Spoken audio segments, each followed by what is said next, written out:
BFM Business, 10h, midi, l'émission 100% placement. Intégral placement, Guillaume Sommerel. Et nos deux traders dans les starting blocks, on les rejoint, Jean-Louis Cussac et Giovanni Filippo. Bonjour messieurs. Bonjour tout le monde.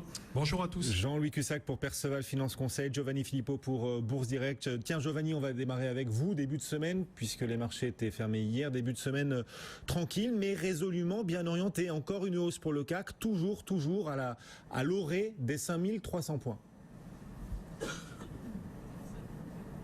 C'est vrai, vous l'avez bien résumé, prudent mais bien orienté. C'est pas surprenant à ce stade du timing. Il faudra attendre le verdict final des élections présidentielles françaises pour voir un petit peu sur quel pied on peut danser pour les semaines et les mois à venir surtout. Ça sera très important. Voilà, donc comme Jean-Louis l'a évoqué, depuis la clôture du 24 avril à 5221,5 sur le futur mai, il se passe pas grand-chose. C'est un peu logique.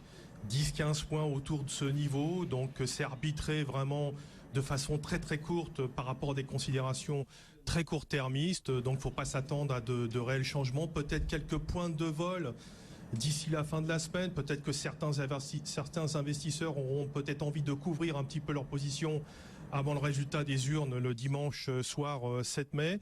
Donc moi pour l'instant je suis un petit peu sur la touche, je vais vraiment faire l'impasse de ce second tour, je vais pas prendre de risques déterminants. Alors qu'est-ce qu'on peut s'attendre, je dirais, à l'issue du vote du 7 mai, probablement un retour vers 5350 puis 5450 si le résultat est favorable, mais je pense et je crois que ce niveau sera vendu. Pourquoi ? Parce qu'il y a quand même pas mal d'incertitudes, un manque de visibilité sur un certain nombre de choses, côté États-Unis, côté Italie, côté Chine, voilà, il y a quand même des dossiers qui sont assez chauds. Et puis même si Emmanuel Macron est élu président, de toute façon, restera la difficulté ou pas de mettre en place ces réformes et d'avancer dans le bon sens. Dans le cas contraire, alors là, difficile de l'évaluer. Probablement un retour marqué sur 5750, 4750, 4650, voire 4550. Difficile de l'estimer dans l'état actuel des choses, même si je n'y crois pas. Mais disons que il faudra faire quand même attention à cette éventualité. Mais là aussi, je crois que le marché fera tout, si vous voulez, pour préserver la phase de reprise dans laquelle on est depuis 10 mois. Donc un scénario un peu particulier, un événement assez important.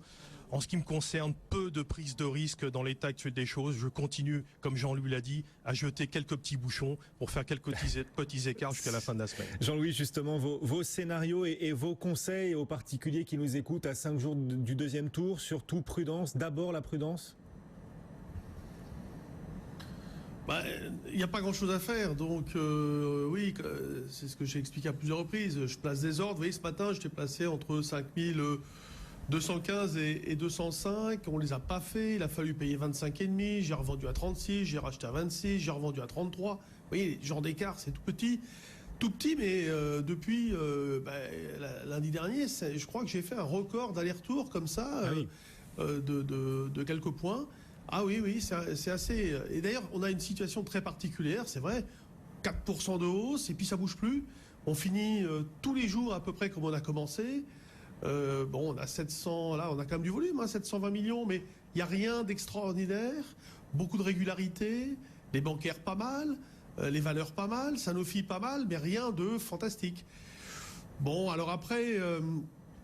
mécaniquement, on va s'éloigner, Guillaume, des 5003 parce qu'il y a 49 points de dividendes à distribuer d'ici l'échéance du mois de mai. Donc aujourd'hui, par exemple, Vivendi a détaché son dividende, quasi 2 points d'impact sur le CAC 40. Bon, c'est pas significatif, mais il reste encore 49 points. Donc si le marché ne bouge pas comme ça, vous allez voir que le CAC 40 l'indice CAC 40 va rejoindre le prix du futur. Aujourd'hui, donc, je vous dis, il y a 49 points d'écart. Alors, la situation de repli éventuel, où est-ce qu'on se remettrait en cause, où est-ce qu'on dirait les alertes se déclenchent ? Malheureusement, c'est loin, parce que, encore une fois, après cette fameuse journée de hausse, comme ça, lundi dernier, on peut rien faire de proche. Donc idéalement, moi j'ai gardé l'idée que si on va vers 5170, 5150, avec un petit regain de vol, j'essaierai de vendre quelques puts. Là, la volatilité est remontée en fin de semaine. Elle est à 16 ce matin, donc elle est à peu près stable. Voilà. Une phase de marché d'attente, c'est vrai, mais très très particulière. Vraiment rarement vu ce genre de choses.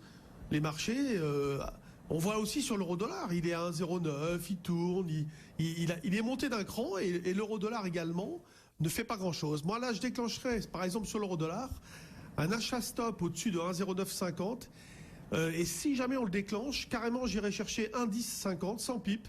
Pour l'instant, je suis toujours acheteur sur l'euro-dollar, avec par exemple des ordres placés sur 1,0883 ce matin. Voilà, c'est des niveaux d'achat possibles sur la parité d'euro-dollar. Merci beaucoup à tous les deux traders du jour, Jean-Luc Cussac, Perceval Finance Conseil, et Giovanni Filippo depuis Bourse Direct, CAC 40 à 5000.